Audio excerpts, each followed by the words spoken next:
Well, thanks everyone for sticking around. I'm impressed so many are still here. Keep me and Tim company. That's right.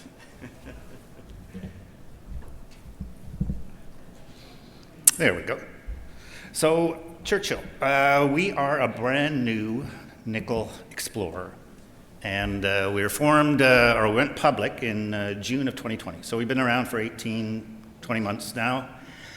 Formed around really two projects, Taylor Brook and Florence Lake, both in the province of Newfoundland and Labrador. These came to us through a relationship with Altius Resources, which is the big royalty and project generation company based in St. John's, Newfoundland. Very, very definitely, in our case, a high-grade target model. So quite a bit different than some of the deposits you've been hearing about that are exciting in their own right. In our case, we're looking for something that's grades, 10 times higher, and can therefore be 1/10 of the size to have the same amount of contained nickel. The deals with Altius were designed such that they will become our major shareholder. They will reach 19.9% very, very shortly, actually, in the next couple of months. They're currently at about 18%.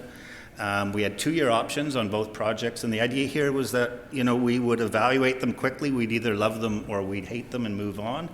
And in both cases, we're very, very pleased with our results to date. So at Taylor Brook, we have that intersection that I show you there, 4.4 meters, a very high grade. That is our intersection, the best one on the property by far to date. And Florence Lake, that intersection that I show you there, that is by Falconbridge. It is an ex-Falconbridge property, and they did quite a bit of work in the early 90s, and nothing has happened since. So we've spent the year of 2022 and a little bit of 2021 advancing these two properties since we went public. At Taylor Brook, a lot of drilling, we've essentially established now that we are on to a major system. It is a magmatic intrusive, it is nickel bearing, it has some very, very exciting scale to it, and we're just getting started there, but the one area we've been working, that's where we have proven, that massive sulphides do exist, and the high grade is very, very interesting. Florence Lake, we are getting to the drill stage. We did modern geophysics on it, and then this past summer followed up with soil sampling, and that has been very, very effective, and we have a bunch of new targets there that are very exciting. The company has actually been around for about 8 years, though, as a private diamond explorer, and we still have 2 of our diamond properties, 2 of the originals. White River is near the Hemlo Gold Mine. It is a very, very well-established diamond-bearing kimberlite field that we control, just off the Trans-Canada Highway, I would add. So an exciting diamond project. And Pelly Bay is on Tidewater in Nunavut. It's a very, very high-grade target model up there, very good past results by BHP and a junior called Diamonds North. Both of these are portfolio projects. We are not active on the diamond projects. We are in discussions on them, though. The sector seems to be slowly, I hope, recovering, and Canada's diamond mines are just about done. Really, Diavik has about a year to go. Ekati, a little bit longer, and Getchakwe, the Mountain Province De Beers mine, probably about 10 years, and that's it in the future of Canadian diamonds. So we're really hoping that we can do something that would be a corporate transaction with the diamond projects. The team, it's myself. I have a consulting background with a company called MPH that's been around since 1967, actually, but I've put that the consulting company on to the side, and I'm running Churchill full time. A couple other geos on the board, Bill Fisher and Kevin Tomlinson, who are very, very well known, very successful guys. And then my nickel team, based in St. John's, Newfoundland, is a lady named Dawn Evans-Lamswood, and she is a structural geologist, kind of a guru or a savant, who's was at Voisey Bay right from day one, right from the Friedland days, and she's the one who's figured out the various deposits at Voisey Bay, where they are. And then assisting me with geochem and age dating and all this sort of stuff is Dr. Derek Wilton. He was chair of economic geology at Memorial University in St. John's up until a couple of years ago. So this is the way the company looks. Cap structure has not changed at all since I put that slide together in January. I think we traded as low as 7 cents today, which is really discouraging, but we're not alone in that, in that setting. Treasury, probably about $1 million as of this date. Good institutional shareholding, as you can see, between a bunch of funds here in Canada and Australia, and of course with Altius's holdings. Management and the founders were at about 11%. Myself, I think I'm about 3%. So the two projects, they are in Newfoundland and Labrador. The island in Newfoundland has the Taylor Brook project in very, very good infrastructure there. We're just north of Deer Lake Airport in western Newfoundland. And Florence Lake is close to tidewater in Labrador, about midway between Voisey's Bay and Happy Valley Goose Bay. Both very, very workable projects and relatively cheap exploration. Newfoundland and Labrador, of course, is a very, very resource-friendly jurisdiction between mining and oil and gas. And of course, the Inco Valley's processing plant down near St. John's, that is state-of-the-art, you know that, and they're recovering all of the nickel, copper, and cobalt from Voisey Bay at that facility these days. So Taylor Brook first, this is the one that I mentioned. It's a magmatic model. So it's similar to Voisey Bay or Talon's Tamarack style of mineralization. There we've had some success with our drilling and stripping on surface, and those two intersections that I show you there. You know, we've got the grade. What I haven't established yet is the thickness, but we've got some ideas on that in terms of seeing whether we can follow this high grade down to depth and seeing whether it blossoms out into something thicker. And we've spent about $3.5 million since we got started there. And a lot of this I'll show you in subsequent slides, but we really have established that we're onto a very, very large system here. And for 2023, I'd like to do a more modest program in that you know, our unit costs have come way down, and we've done all the geophysics and all that sort of stuff we have to do. So it'll just be drilling and some borehole geophysics and that sort of thing as we move that one forward. Florence Lake, we are at the drill stage, or getting to the drill stage.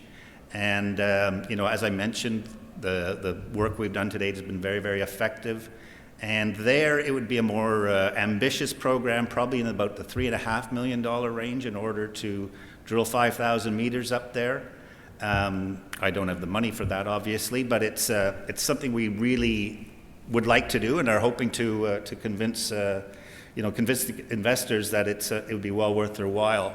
One of the ways we're doing that is that on both projects, we're updating the 43101s right to present day, essentially. So all of this huge body of work we've done in the last 18 months, it's all being compiled and will be in the public domain very shortly. I don't have to tell you much about all of this. You've been hearing about it all afternoon, but you know, really, the intrusive deposit model, that's the blue symbols there, and you can see that they are all over the world and very, very large. And this is suggesting that, you know, these are large mining camps. They've, in some cases, been around for 100 years. You know, they are very, very substantial. And if one believes that Sudbury is kind of more magmatic than it is extrusive, then you could put Sudbury in there as well. The extrusive deposits, they're smaller, very, very high grade though, and of course Western Australia, and as we've been hearing, the Timmins camp are prime examples of that, and of course Raglan is one of the world's best base metal mines, and it certainly is, it's been around for 25 years, and it looks like it has 25 more years of resources and reserves. A little schematic here, but just you can see I've got Taylor Brook and that arrow pointing down to a sill-like or a vent-like feature, and that is what they are. They're, you know, these were the actual magma chambers working their way up to surface, And in present day, the erosion level's a little bit, it's been cut off, and that's what we're looking for. So it's not an easy target model. And then, the extrusive type, that is actually where volcanics have, volcanic center has happened, and you really are getting nickel-rich lavas there. A little bit simpler target model, but, again, these things are small, and it takes a lot of work. So for 2023, I've mentioned in general terms what we'd like to do, and this photograph here is, this is the breccia system at Taylor Brook. So this is a peripheral feature. It really is a breccia. Low-grade nickel, or what we call low-grade nickel, is everything below sort of 0.3%. And it's a peripheral feature to the more massive, to the magma chamber. So very, very important, and you can see the guys channel sampling it there. I'm just going to flip quite quickly here. This is my full presentation. I didn't shorten it for Pre-PDAC. This is the discovery outcrop, and this picture was taken back in 2003, and that was Dawn Evans-Lambswood when she was with Inco. The important thing is that you can see that it's a breccia. And the darker regions there within that rusty rock, that is massive sulphides, or at least massive sulphide lenses within the overall breccia. And the host rock is that blue rock you see down in the left corner there. That is a gabbronorite. It is intrusive rock, and we think we've now got about 10 kilometers of that to follow up. Our infrastructure is fantastic on this project, and Tim was there, and direct flights to Deer Lake, 2.5 hours from Toronto. It's an hour to our camp. That's a permanent camp that we rent when we're active. It was put in for the hydro line that's just east of our property. So that hydro line comes down from Churchill Falls in Labrador, so power wouldn't be an issue for us at all. We have good logging road access onto the property, and of course, Newfoundland is an island, so there's ports not far away. My drillers are based in Deer Lake, our laboratory is based in Springdale, so it really cannot be any easier than this. Just a little bit more about the target model and Voisey's Bay in particular. Voisey's Bay, the ovoid zone was the slam dunk sort of discovery that immediately became a small open pit. That's been exhausted, or is pretty much exhausted. And the Reed Brook zone, which is the actual feeder, and the eastern deep zones, which is the kind of the disseminated end of all of that system, they are underground mines now, and they're producing at the same rate as the open pit did. So 4,000 tons a day, close to 40,000 tons of nickel concentrate a year. I do have a picture there of Tamarack as well, and that's another analogy that's quite close to what we think we have. I mean, we're still learning, of course, but these are the two best analogies. The geology now. So we are on the very edge of the Canadian Shield in what's called the Grenville Province in the Humber Zone of Newfoundland. And the pink rocks you're seeing there are Grenvillian gneisses and intrusives, and they're all about 1 billion years old or older. Our mineralization and the known showing, which is called Leyden, which was found in 1999, are out in the Grenville, but they're directly adjacent to this big gabbro complex. It's called the Taylor Brook Gabbro. It is a differentiated body. It's Silurian in age, so 430 million years. And what intrigued me about this thing was that I just couldn't believe that this nickel mineralization in the Grenville wasn't associated in some way, shape, or form with the Taylor Brook Gabbro. Previous workers thought these were Grenvillian dikes that were hosting the nickel mineralization, and I show their two sections there. Well, we have now established that our gabbronorite, which hosts the mineralization, is also 430 million years old. So this is very, very important in that it means that our system is related to that big intrusion, and that opens up other nickel deposit models, as well as something like Lynn Lake, Manitoba, or Ferguson Lake in Nunavut. Big layered intrusives that actually have nickel copper ore bodies as part of them. So not only do we have the magmatic system that goes to Leyden, but we're evaluating everything in this context. This is the the VTEM survey that we flew in 2021. And what it's showing you there is that big bright blob. That's the south lobe of the Taylor Brook gabbro. And it's very, very highly magnetic. And the north lobe is actually negatively magnetized, which implies that there's either an enormous amount of differentiation between the south lobe and the north lobe, or that there was different ages of intrusion. Regardless, what excited us was the fact that there was this mag feature that goes up to Leyden there, and it seems to trend down to the south lobe. And there you're seeing sort of a linear feature that's trending down to the southeast. As well, there's a gravity feature that's associated with the south lobe. So again, it's just implying that there's something dense there, that it's certainly a more mafic or ultra-mafic part of the intrusion.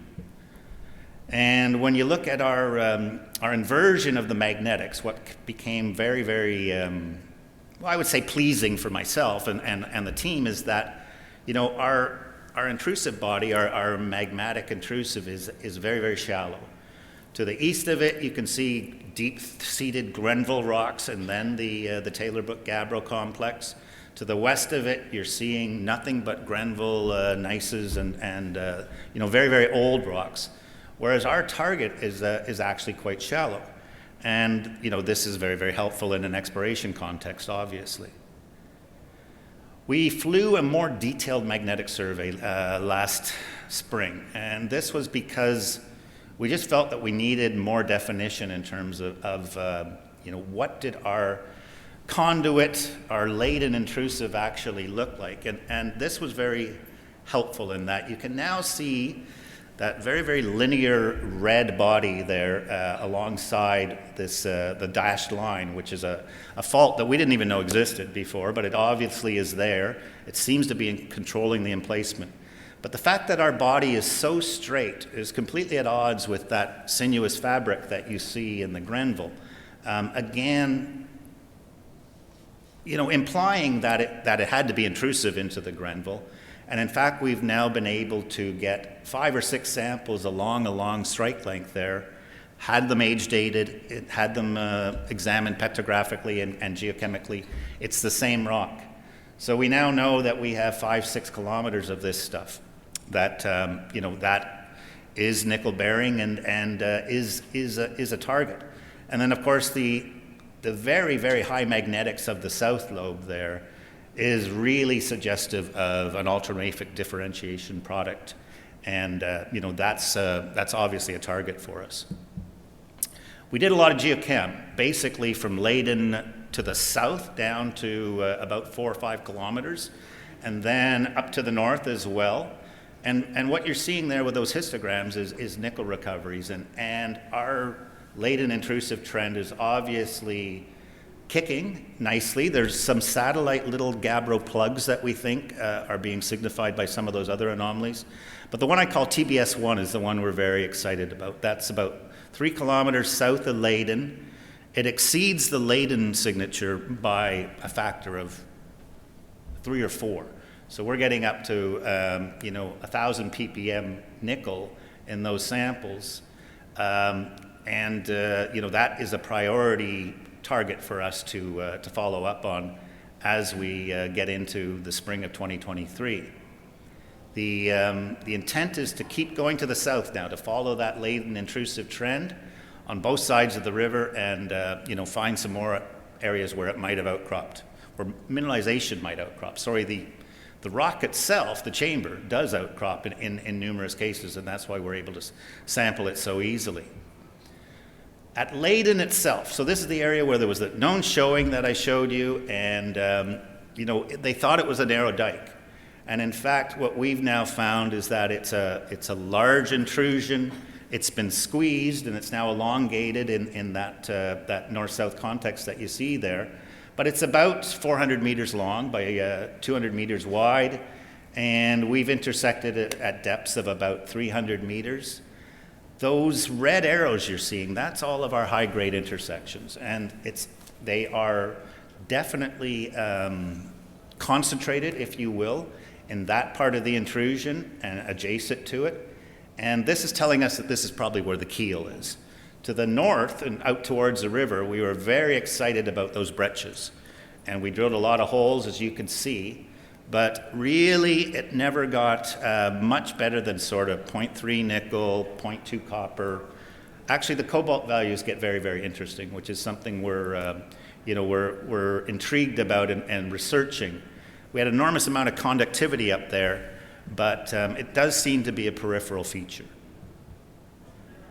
Here is a little bit more information about what the breccia looks like there, and you can see that it's folded. I don't know if you can make it out, but there's a variety of fold noses there, and that is what's going on with our intrusion. It is late deformation. And the geological model looks like this. So the important thing here is that red unit, which is actually what we call our laden, our mineralized body, if you will, it's hanging together. It is folded, no doubt. There is a bit of slippage along fold planes, but it's hanging together as a discrete body. And what we want to do now is those red ovals, that's the area we want to drill. That's where we haven't drilled yet. We've got to get deeper below the high-grade intersections and see how this thing all sort of morphs out. So that's what we want to do. Great property. We're getting, we're beyond just getting started. I mean, we've got real drill targets and as well a regional story to pursue this year. Florence Lake. So this is helicopter accessible now. It is only about 20 kilometers from tidewater, which is very, very important. That's the equivalent situation that Voisey's Bay was in. It does mean that, we can have a wharf and deep sea access and a relatively short road into the property. The nearest town, Postville, has ferry service from Goose Bay, so you can drive there, and daily flights into the little airport, and that's where we primarily base ourselves out of. Geology here, it's a greenstone belt terrain, and we have the nickel showings, or most of the nickel showings, and this was based on Falconbridge's work in the past, but it is getting very, very active now in that Labrador uranium and Aurora Energy are just to the south of us in a big uranium play, and Labrador Gold has the gold claims on our belt. 6 showings known there from Falconbridge's work. They drilled about 46 shallow holes, I believe. We were able to recover the core, got very, very good results, equivalent to what they got. We flew our VTEM survey and, really got a lot of exciting conductivity. And I'm showing it here on the right, and I don't know if you can see it on Geology, but we got a lot of conductivity, and that's those squiggles you're seeing, away from the known showing. So this was really good. And when we look at it in a little more detail in the Bakey area, for instance, we've got conductors in areas they didn't drill, which is exactly what we want to see. And our geochem has worked really, really nicely here. So on the right, you're seeing nickel anomalies, and this is in excess of 500 ppm is the cyan color there. So we've got an awful lot of new targets. And the 43101 is going to be prioritizing these and recommending drill programs and follow-up work. On the south block, which we haven't flown yet, and that's going to be flown in April, again, some really, really compelling soil geochem. So early stage, but it hasn't been touched since 1995, and it's looking very, very good based on modern work. At Bakey, for instance, these are the holes in the past drilling where we have conductors, and a very, very easy spot for us to get started.